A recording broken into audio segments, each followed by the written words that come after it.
Welcome back, guys. This is Tough Choice. I am your host, Kazeem Rahman. In the hot seat today is Kazeem Rahman. Yes, it is another deep dive episode with me. We go through some what would you do's. We go through some questions for terrible people. We go through some would you rathers, and sometimes we go through some emails. So if you want to email some tough choice questions, email toughchoice@outlook.com. Since you're online anyway, actually, just go ahead and hit the subscribe button for our podcast. Like, share, tell your friends about it. We're growing and we love it. You guys know how we do it here. We don't really waste any time. The decks have been shuffled. The game is tough choice. You must pick between the two chances.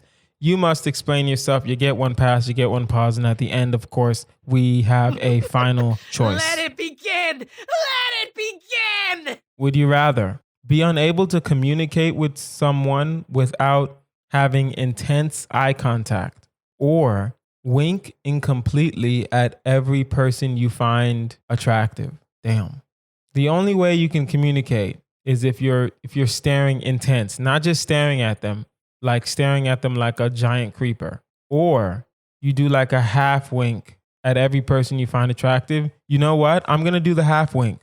And then I'll figure it out from there, honestly, because I don't want to, communication is key in life, right? So if it's intense, maybe, no, I don't know. Okay. Pros and cons. Let's think about this. If the only way I can communicate with someone is having intense eye contact, I can't talk on the phone, right? You can't do email. You got to do voice chat or face to face. Simply just saying that, you got to do the winks, because we work in a digital economy now. So if you're going to tell me that I can't send an email, that I can't send a text message, the only way I can communicate is if I hop on a video chat, a FaceTime, if I hop on a face-to-face, if I hop in my car really quick and drive to you. Nah, man, I can't do that. Now, winking incompletely winking at people I find attractive, that's going to suck. That's going to suck, but I think I'd figure it out. You'd have to figure it out at this point, right? Because you're just going to be that guy. Either way, it's going to be weird, but I think the winking is a little less weird if you just say that you have a condition, or they'll think you have a condition. Would you rather have your farts literally be silent but deadly, or be able to read minds but only for white guys? Ooh, you know what? This is going to sound silly, but I'll read these white guys' minds. I don't know why, but for some reason, I just think that there's going to be a lot of racism. There's going to be a lot of creepy, nasty shit. If it's white men, I just think that. I'm not saying all white men are horrible. There are some good ones, but I mean, listen, it's, or my farts. Here's the thing. I don't want to kill people with my farts. I don't want to have to hold it in literally silent but deadly, like deadly monsters. Come on, man. I don't want that kind of responsibility, right? Because with great power comes great responsibility. Uncle Ben, shout out to him. Too bad he died, but it's whatever. With that power of farts, having your fart be deadly, that's not good for the culture. That's not good for the community as a whole. But being able to read a white guy's mind, I mean, I can't see any downsides technically, but there are some downsides. No one wants to naturally know what white guys are thinking, right? Especially if they're talking to you and they're saying something different in their head than what they're saying. I would rather you lie to me, and maybe that's a very silly way of thinking of it, but I would technically just rather someone lie to me than me finding out later what they really felt. I want to believe the lie. If you're saying we loved you, we want to give you this job, but something happened, okay. But if I read your mind and it was like, we only didn't give you this job because, we don't like you because you're black or something like that, and then that's just depressing. Because then how do you prove that? Right? You have to go into court and prove that you can read white guys' minds if you want to sue someone because they clearly didn't like you because you were black, but they didn't tell you, you just read their mind. Who wants those problems? I don't. but I don't want my farts to kill people. So you gotta read these white guys' minds. Would you rather spend your whole life in Ohio and never go on vacation, or look 20 years older than you are? Hey man, listen. Shout out to Ohio, Cincinnati. Shout out to Cleveland. Shout out to Dayton. I love Skyline Chili. If you're ever in Ohio, just go to a Skyline Chili. The food there is dope. At the same time, I am a comedian and I travel. So if I have to spend the rest of my life in Ohio, I mean, I could figure it out, but I can't do the things that I want to do. So I'm going to have to look 20 years older than I am. Damn, man, 20 years? Wait, okay. Well, spend the whole life. Well, okay. It says spend your whole life in Ohio and never go on vacation. Now, naturally, some people are thinking, oh, well, never go on vacation. What if you have to travel for work? Like me being a stand-up comedian. Sometimes I have to travel for work. You know what it means, people. You know exactly what it means. You're not leaving Ohio. Cincinnati, Dayton, Cleveland, insert another city in Ohio. I only know the 3. You're not leaving. You can't go nowhere. So you're going to have to, unless if you are married, if you're an engineer, then you can live in Ohio. Nothing's wrong with Ohio. But for my job specifically, for the life that I want to live specifically, I need to not have to live in Ohio forever. I don't mind living in Ohio. Cincinnati would be my city of choice. So I'm going to have to look 20 years older than I am.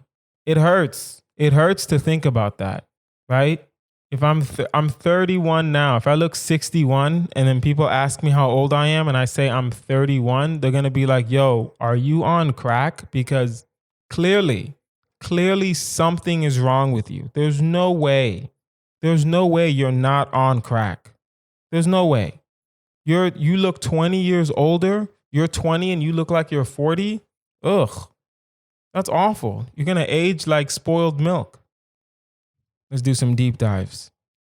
The Grim Reaper has thrown down the gauntlet and challenged you to a friendly competition. If you win, you get 10 extra years of a healthy and energetic life. If you lose, you die today. You get to choose the activity. It can be anything: chess, cornhole, a dance-off. What do you pick and why? Wow. So let me really think about that. The devil challenged me. We can do any activity. It's a competition. Oh, it says friendly competition, but this is life or death. So this ain't friendly. I'm coming for blood, son. Here's the thing. One of the things that I'm definitely confident about is my stand-up comedy capability, right? A lot of people are funny. I am uniquely funny. I will hands down, like when it's ready, when it's go time, it's go time. You hand me the mic, I hop on stage, the laughs will come. End of discussion. You know what I mean? So if the devil wants to rumble in that jungle, let's rumble in this jungle, right? 20 minutes, you go first, and I clean up after you. Because no one's about to laugh at the devil, especially if they know, well, okay, let's be honest. They probably, if we're going to be fair, they won't know what the deal is. But they do know you're the devil, right? And they say the devil's about to tell you guys jokes. Only like 3 people are going to laugh. And those are probably like sick people. You know what I mean? But when it's my turn to get on there, I'm blazing the stage. Each of us do 20 minutes because that's definitely the competition. We can't do sports. He's still the devil, right? We can't run. He's still the devil, right? What are we going to do? Cornhole. He's still the devil, right? But the equalizer is verbal combat. So we're going to go on stage. We're going to sling some jokes, and whoever has the better set wins. And I'm going to win because no one's going to laugh at the devil in the discussion. I don't think anyone's going to laugh at the devil, but maybe that's just me, but I just don't think people are just going to laugh at the devil. Let's do some what would you do's. You're hit by lightning and become the smartest tree on the planet. You can even uproot yourself and walk around. What do you do? Well, first of all, the smartest tree on the planet doesn't mean shit. All right. If all these other trees can't even talk, how smart are like it just means that you're being the smartest tree on the planet just means you're the tree that can talk and walk around. It really doesn't mean anything, I don't think. A smart tree, I guess. I mean, a smart tree just seems like you're just me. You're just regular you, but you're a tree now, like Groot from Marvel's Guardians of the Galaxy. So if I'm like Groot, what I'll do is just live my life. You know what I mean? Like I'll just live my life. It's never going to be that serious to be the smartest tree. There's no benefit. Honestly, I can't think of any benefit to be a smart ass tree. Maybe you can talk to other trees. Maybe. But I mean, do you care? Do you care to talk to trees that can't go nowhere? Right? You're in the forest. You're just talking, but you got to go because you want to like sleep in a comfortable bed. You don't want to sleep in the grass. Right? There are ants. There are termites. There are dogs that come and try to pee on you. That's embarrassing, right? I have to kick a dog, right? Because I'm not gonna let a dog just pee on me. I don't care. I'm a smart ass tree. You gonna respect the name. You know what I mean? So being a smart tree, I don't see the benefit. I don't see the downsides, right? But I will say I survived the lightning attack, which is fine. I guess. I don't know. Good question though. Animals start to talk to you and ask you to do them favors. They will also do things in return for you. A hippopotamus suggests taking over the world. What do you do? Well, first of all, let's start from the beginning. Animals start to talk to you. You have a superpower, bro. Embrace it, right? You got to, anytime you get a superpower, that's what we do here. You have to embrace it. You have to understand it. You have to conquer it. Animals are talking to you. They start asking you to do them favors. Depending on the favor, do that favor, right? Because the superpower is not that you can control the animals. The superpower is only that you can talk to the animals. And that's it. That's the only superpower. So depending on the favor, do the favor. Most animals will probably be like, yo, my trainer or my owner doesn't feed me enough. Can you talk to her? Boom, I got you. I got you, Pancho. I will talk to your trainer or your owner or whatever it's called.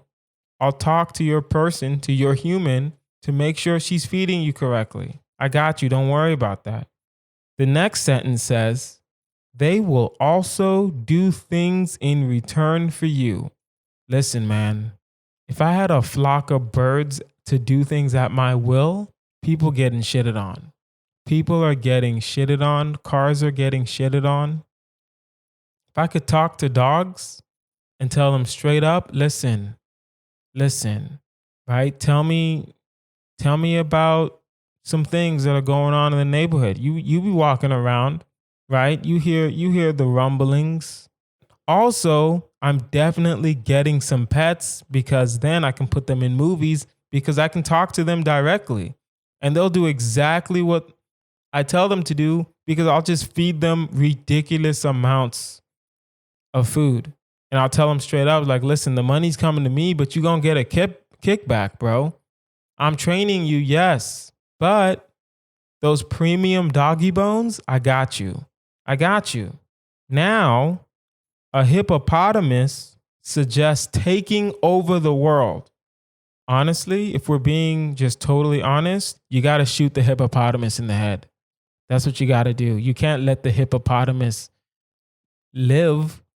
You talking about taking over the world, that's ruining your plans.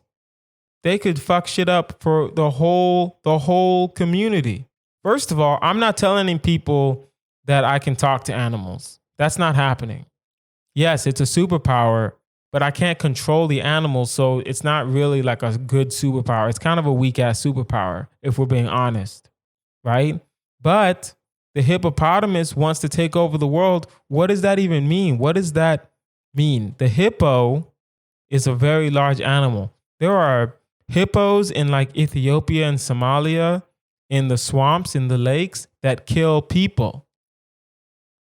Hippos kill people, right? So if the hippo's talking about taking over the world, you can't have that. You can't have a rogue animal running around talking to the other animals, talking about taking over the world. You got to shoot the hippo in the head.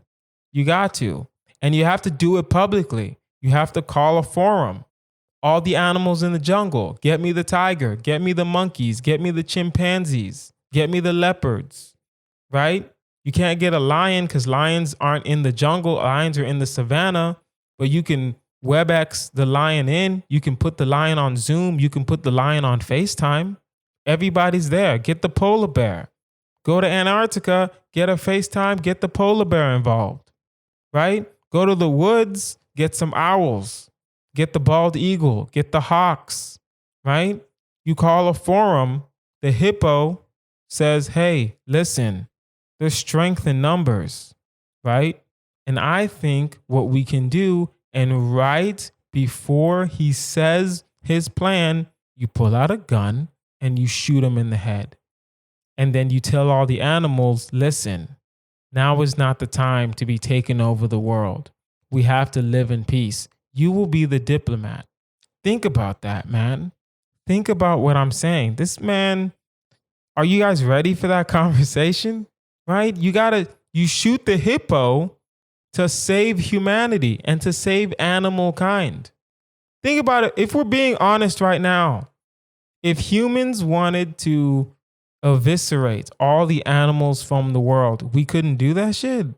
You telling me we can't do that shit? We got armor. We got guns. We got the trucks. We got the opposable thumbs. Right? Hippos can't grab shit off the counter. What you mean? Right? All I need to do is get a helicopter in the jungle and start sniping hippos in the head. It won't be a thing. So when you have a rogue hippo coming to you talking about we need to start making moves, bitch, you a hippo. You know what I mean? Like you couldn't even make a phone call. You had to get a monkey to handle the phone for you. What you mean we want to make moves? What you going to do? What are you going to do? You're a hippo. I don't know. You got to, all I'm saying is this. When you run a animal organization, what you have to do is make sure you keep your animals in line and make sure that everyone is taken care of at the same time, right? So you have to rule with an iron fist, but you have to rule with your other hand being filled with candy. All I'm saying. One hand is an iron fist. The other hand is filled with candy. Just saying. It's not hard. Think about it, man. You arrive home to find your apartment complex is on fire. You rush into the blaze and find that you will only be able to save either your pet gerbil, whom you love very much, or your neighbor's 92-year-old aunt, who's always been kind of a bitch to you. You only have time for one. What do you do? Like the saying goes, what happens in a burning building stays in a burning building. That is true. That is very much true. No one's going to judge you if you say, listen, I grabbed the gerbil and I couldn't, and then I heard the grandma yell. At the same time, come on, guys. Come on. You know how we do here at Tough Choice. We love animals, but it's got to be people over animals all the time. There are not a lot of rules in Tough Choice. Off the top of my head, I can think of two. We make them up. Off the top of my head, I can think of two.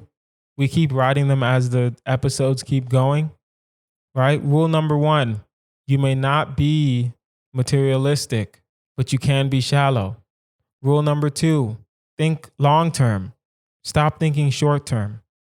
Rule number 3, people over animals. And the gerbil, to the best of my knowledge, yes, I know.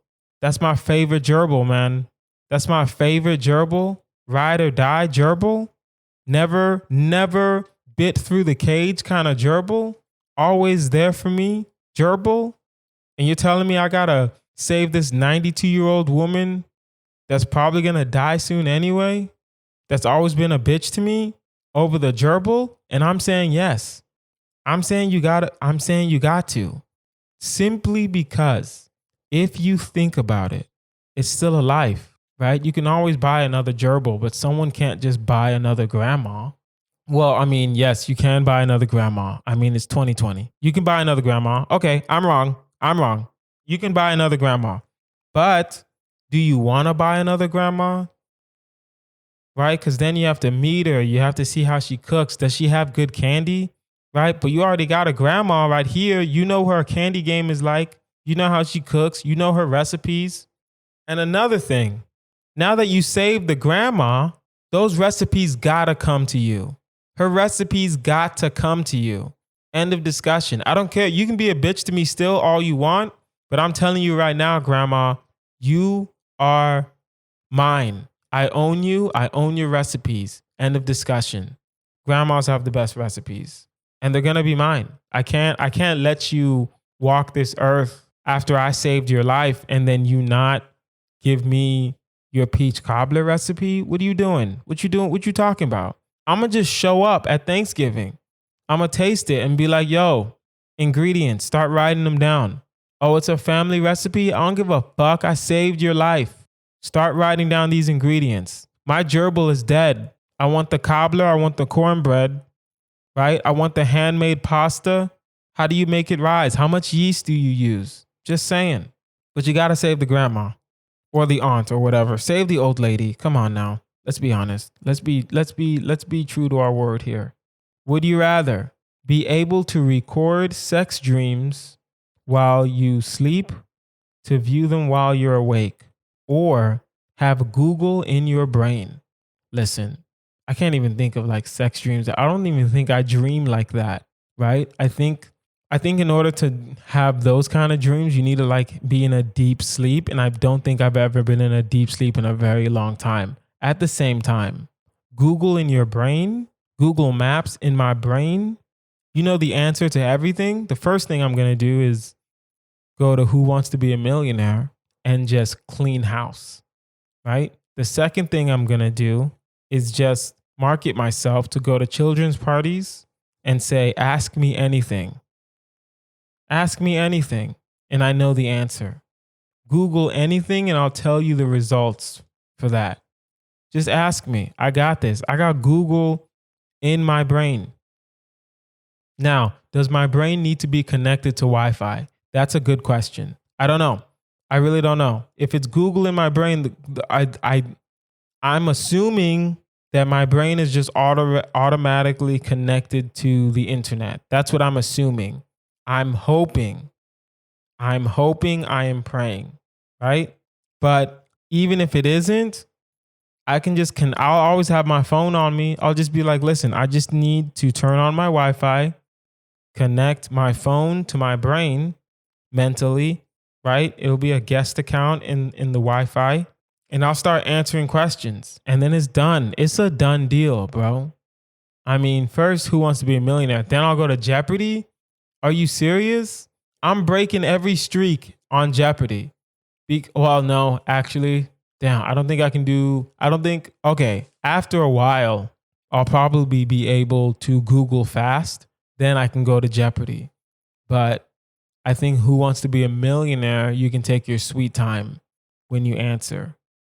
So I think, because Who Wants to Be a Millionaire is just you by yourself, but Jeopardy is you and two other people. So just saying, but I'll still have the Google in the brain. I'm not gonna lie, I never even considered recording the sex dreams while I'm asleep so I can view them while I'm awake. There's porn for that. I don't need to record sex dreams. That's weird to me, but maybe that's just me. Guys, this has been our episode. I'll do a Marry, Fuck, Kill. Guys, if you want to send a Marry, Fuck, Kill, by the way, just email toughchoice@outlook.com. That is toughchoice@outlook.com. Marry, Fuck, Kill. Let's go with Beyonce, Forever and Always. You already know. We'll do Taylor Swift. and we'll do Katy Perry. Marry, fuck, kill. Kazeem, what are your choices? Talking to myself. Hi, listen, this is really hard. Beyonce dies. Oof, that sucks.